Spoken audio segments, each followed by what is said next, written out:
Clase número 6. Supuestos o hipótesis del problema de investigación. Deberíamos hablar de hipótesis nada más porque eso es lo que en tu taller de investigación van a tratar. Van a hablar de las hipótesis y te van a pedir hipótesis.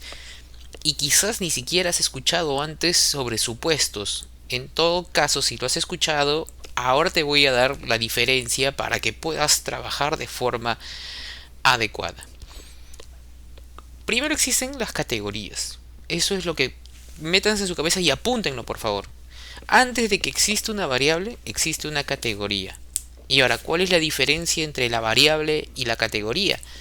Que la variable, su espectro teórico, es decir, su forma teórica pura, sin contexto, solamente en la teoría, es la categoría.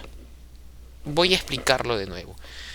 Supongamos, vamos a analizar el problema del aborto, es decir, el no nacido, ¿no? Entonces, la parte de la variable vendría a ser los no nacidos de Perú, de repente en una zona específica, ¿no? De repente Lima metropolitana.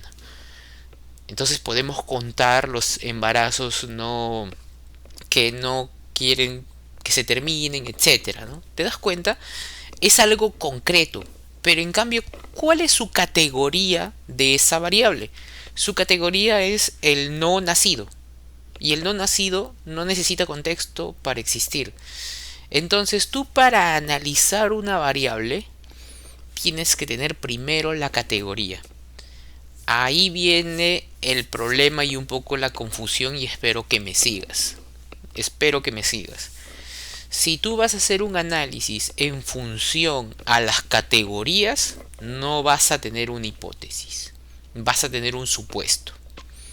Pero si tu investigación va a estar en función a una variable, es decir, a algo que puede ser contado, entonces recién ahí tenemos una hipótesis. Por lo tanto, si estás haciendo una investigación del tipo cualitativo, es decir, que no llega a haber conteo de algo, entonces no puedes tener una hipótesis. Tendrías que tener un supuesto. Hay muy pocas universidades en Perú que hacen esa diferencia, a pesar de que te dan la posibilidad de tener una investigación cualitativa o una investigación cuantitativa. Tengamos presente eso. Ahora, yo no te estoy diciendo que vayas y le digas, profesor, no, yo estoy haciendo tal investigación, y yo voy a hablar de supuestos. El profesor se va a poner terco y no te va a hacer caso, así de frente. Entonces, lo único que te digo es que tengas cuidado. Si ellos están hablando de hipótesis y tú estás haciendo una tesis cualitativa, o sea, cualidades sin contexto, entonces no te pegues a tratar de operacionalizar esa variable, porque no tienes ni una, tienes una categoría, y cualquier conjetura sobre esa categoría va a ser un supuesto. En cambio, si tienes tú algo concreto que vas a poder medir,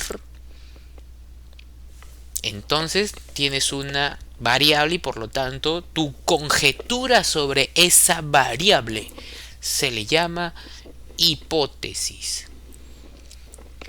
Sé que la diferencia es para algunos una diferencia ociosa, pero cuando quieres hacer una investigación de verdad en derecho, te vas a dar cuenta de que la mayor cantidad de investigaciones que se hacen son cualitativas.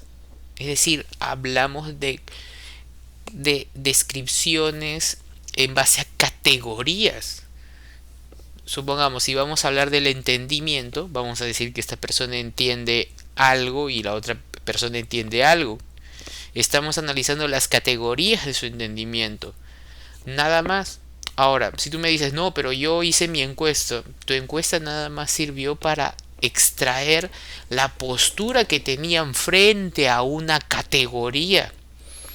Una encuesta o un conteo previo para garantizar de que exista tu problema, no convierte tu tesis en una tesis cuantitativa.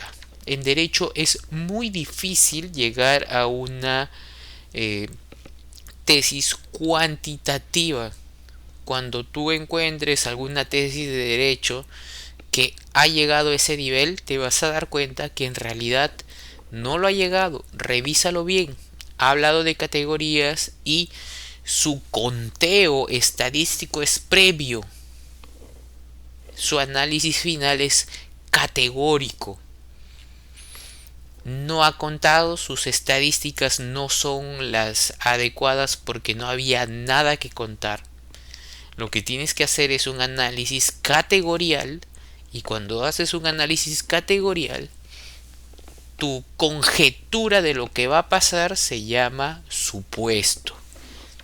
Si en algún momento alcanzas la fase de contabilidad, o sea, de contar y saber qué es lo que pasa en función a una variación del número, entonces en ese instante sí estás en el mundo de las variables, y tu conjetura de lo que va a pasar con esa variable se llama hipótesis.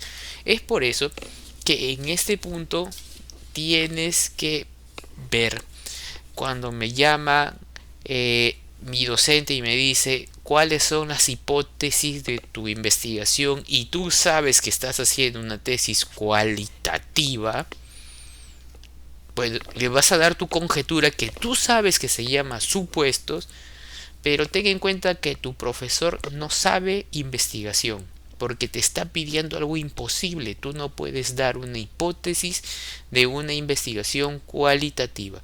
En las asesorías que yo he hecho de universidades del interior del país, por lo menos una universidad de Cusco sí tiene bien claro que existen supuestos e hipótesis.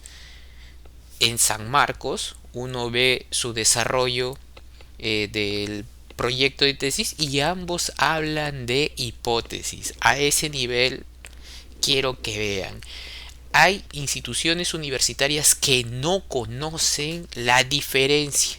Y en esta clase 6, espero haber contribuido para que tú corrijas eso y te des cuenta si tu profesor conoce o no sobre metodología de investigación. Si no conoce, dale por su lado. Total, el taller de tesis no tiene ninguna validez para poder presentar un trabajo de investigación. Solamente es un curso. ¿Ok? Listo. Si eso quedó claro, repito, si necesitas ayuda personalizada, asesoría, nosotros tenemos muy buenos planes, paquetes de hora que tú puedes contratar para que nosotros te ayudemos y que saques rápido tu investigación, sin plagio, sin fraude científico. Tú mismo vas a ser capacitado por nosotros para que alcances el nivel necesario para desarrollar una investigación. Trata de hacer ese esfuerzo, por favor, porque en algún momento, si haces fraude científico, te van a atrapar. Si no, díselo a nuestro presidente Pedro Castillo, no sé en qué años esté viendo este video, él hizo fraude científico.